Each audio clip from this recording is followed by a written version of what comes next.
Hello everyone. So how are you all? I hope you all will be very good and in the same good way all of you people will be studying.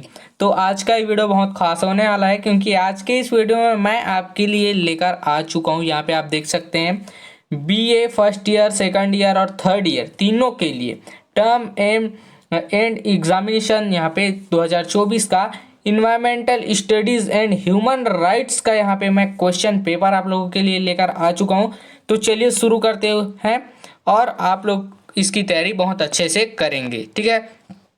तो यहाँ पे खंड अ दिया हुआ है लघु उत्तरी प्रश्न, ठीक है। उसके बाद यहाँ पे इकाई पहला है दिया हुआ है, यहाँ पे आप देख सकते हैं पहला वन संरक्षण के उपाय आपको यहाँ पे बताने हैं। आप लोग किस तरह से वन का संरक्षण करेंगे ये सभी उपाय इसमें आपको लिखने हैं, ठीक है ना।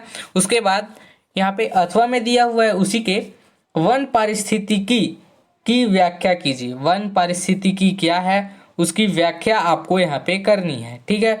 उसके बाद इकाई यूनिट 2 दिया हुआ है, यहाँ पे आप लोग देख सकते हैं सागरी प्रदूषण के प्रभाव बताइए। अब सागरी प्रदूषण भी मनुष्य ही करता है और सागरी प्रदूषण के क्या प्रभाव हो सकते हैं ये आपको बताना है भाई।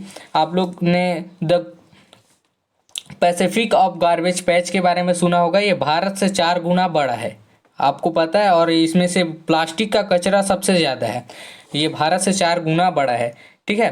तो इसके बारे में आप लिख सकते हैं। उसके बाद यहाँ पे आता है अथवा में उसी के बाढ़ आपदा के नियंत्रण के उपाय लिखिए। बाढ़ आपदा के जो प्राकृतिक घटना है उसके आपदा के नियंत्रण के उपाय आपको लिखने हैं, किस तरह से आपदा से बचा जा सकता है।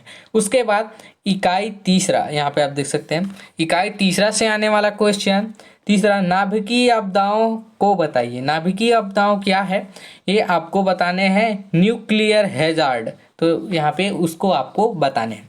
उसके बाद अथवा में दिया हुआ है उसी के प्राकृतिक संसाधन क्या है। अब भाई मनुष्य एक होता है नवीनीकरण अनवीनीकरण, ये आपने पढ़ा होगा इन्वायरमेंटल स्टडीज में।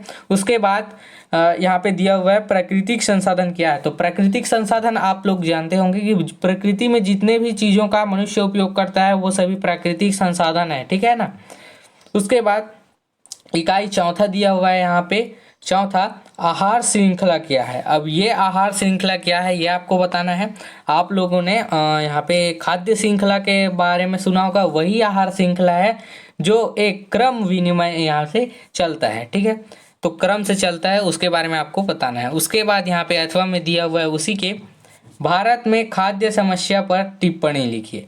अब भारत में खाद्य समस्या उत्पन्न हो सकती है या नहीं, इस पर आपको टिप्पणी लिखना है। और भारत में खाद्य समस्या बस कुछ ही क्षेत्रों में है, उस क्षेत्र की आपको व्याख्या यहाँ पे करनी है, ठीक है। तो इस बारे में आप लोग इसके बारे में ऐसे लिख सकते हैं। उसके बाद इकाई पांचवा से आया हुआ क्वेश्चन पांचवा, मानव अधिकार पर टिप्पणी लिखिए। अब मानव अधिकार क्या है, मानव अधिकार कौन कौन से हैं, मौलिक अधिकार कौन कौन से हैं, ये आप लोग इसमें बता सकते हैं, ठीक है ना। उसके बाद अथवा में दिया हुआ है उसी के नगरीय समस्याओं पर टिप्पणी लिखिए। अब नगरी में क्या समस्याएं हो सकती हैं नगर में, उस पर आपको टिप्पणी लिखना है, ठीक है। नगर में बहुत सारी समस्याएं हो सकती है, इस पर आपको टिप्पणी लिखना है। उसके बाद खंड ब, यहाँ पे सेक्शन बी आता है हमारा, तो यहाँ पे आप देख सकते हैं दीर्घ उत्तरी प्रश्न उसके बाद आता है। तो यहाँ पे इकाई पहला दिया हुआ है यूनिट 1 से आया हुआ क्वेश्चन, भारतीय वनों के आर्थिक महत्व का वर्णन कीजिए। अब भारतीय वनों के आर्थिक महत्व क्या है इसका वर्णन आपको यहाँ पे करना है। उसके बाद अथवा में दिया हुआ है उसी के ऊर्जा के वैकल्पिक स्रोतों पर एक निबंध लिखिए। अब ऊर्जा के वैकल्पिक स्रोत से यहाँ पे अभिप्राय नवीनीकरण ऊर्जा पे है, ठीक है ना। नवीनीकरण संसाधन से है। नवीनीकरण संसाधन कौन कौन से हैं, जैसे कि सौर ऊर्जा और बिजली ऊर्जा, यहाँ पे पानी से जो टरबाइन द्वारा उत्पन्न किए जा सकते हैं, पवन ऊर्जा, इन सभी ऊर्जा के वैकल्पिक स्रोत का यहाँ पे करना है। सोलर कुकर है भाई, जिसे खाना बनाने के लिए विद्युत उत्पन्न करने के लिए सोलर प्लांट है। इस तरीके के आपके स्रोतों पर एक निबंध तैयार करना है, ठीक है। उसके बाद इकाई दूसरा से क्वेश्चन आया हुआ है यहाँ पे, सातवां, जल संरक्षण की तकनीकी का वर्णन कीजिए। अब जल संरक्षण की तकनीकी कौन कौन से हैं, वर्तमान में कौन कौन से चल रहे हैं और भविष्य में इसके जल संरक्षण करने के क्या उपाय हैं, ये सभी आपको इसमें बताने हैं। ठीक है, तो आप लोग जानते होंगे जल संरक्षण तकनीकी के बारे में।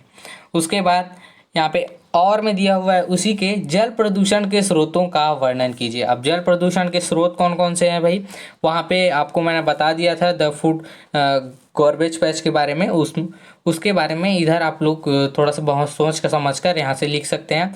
जल प्रदूषण के स्रोत कौन कौन से हैं, मनुष्य द्वारा ही सबसे ज़्यादा जल प्रदूषण होता है, ये आपको यहाँ पे सिद्ध करके थोड़ा सा बताना है।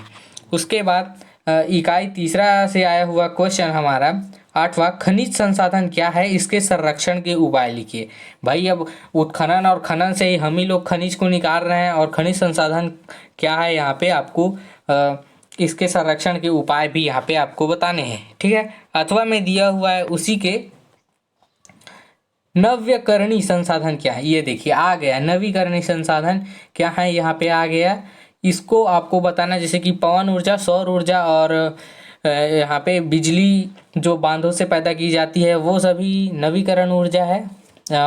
पवन ऊर्जा और सौर ऊर्जा सबसे ज़्यादा अधिक है यहाँ पे, सोलर प्लांट, इस तरह के नवीकरण ऊर्जा संसाधन क्या है यहाँ पे आपको सभी को बताना है।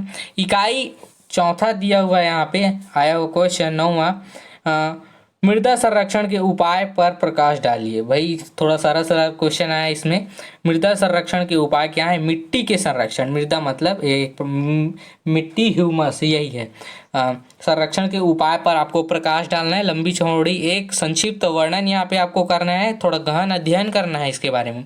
अथवा में दिया हुआ है उसी के, पड़ती भूमि प्रबंधन पर एक निबंध आपको यहाँ पे लिखना है। पड़ती भूमि प्रबंधन क्या है इस पर। ठीक है, उसके बाद इकाई 5वां दिया हुआ है यहाँ पे 10वां, महिलाओं की सुरक्षा के उपायों पर प्रकाश डालिए। महिलाओं की सुरक्षा के उपाय के लिए आपको प्रकाश डालना है, सरकार द्वारा किए गए प्रयत्न यहाँ पे लिख सकते हैं, और जागरूक समाज और बहुत सी चीज़ों ऐसे टॉपिक्स में आप लोग यहाँ पे लिख सकते हैं। अथवा में दिया हुआ है उसी के, भारतीय मानव अधिकार के प्रभाव का वर्णन आपको यहाँ पे करना है। भारतीय मानव अधिकार होने से के क्या प्रभाव हैं ये आपको बताना है। अथवा में दिया उसके बाद यहाँ पे आप लोग देख सकते हैं इसी के बारे में आपको थोड़ा बहुत लिखना है। तो ये रहा भाई आपका इन्वायरमेंटल स्टडीज़ का BA first year, second year, third year, तीनों के लिए, जो कि बहुत ही इंपॉर्टेंट है। तो आप इसकी तरह बहुत अच्छे से करेंगे। आई होप ये पूरा वीडियो आप लोगों के लिए यूज़फुल रहा होगा, और अगर यूज़फुल रहा तो अपने दोस्तों को भी शेयर करें, और साथ ही साथ अगर आप हमारे चैनल में नए हैं तो हमारे चैनल को इसी तरह के यूज़फुल वीडियो पाने के लिए सब्सक्राइब करें। तो मिलते हैं इसी एक और यूज़फुल वीडियो के साथ में, तब तक के लिए धन्यवाद।